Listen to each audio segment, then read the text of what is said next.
அஸ்ஸலாமு அலைக்கும் வரஹ்மத்துல்லாஹி வபரகாத்துஹு. கண்ணியத்திற்குரிய அல்லாஹுவின் நல்லடியார்களே, சொர்க்கவாசிகள் 3 நபர்கள். ரசூலுல்லாஹி ஸல்லல்லாஹு அலைஹி வஸல்லம் அவர்கள் கூறினார்கள், 3 நபர்கள் சொர்க்கவாசிகள். முதலாவது நபர் நல்லுதவி புரியும் நீதமான அரசர்.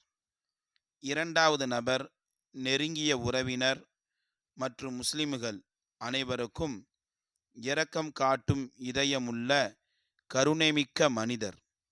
மூன்றாவது நபர் குழந்தைகள் உள்ள பேணுதலை விரும்பும் பேணுதலான மனிதர் என்று ரசூலுல்லாஹி ஸல்லல்லாஹு அலைஹி வஸல்லம் அவர்கள் கூறினார்கள்.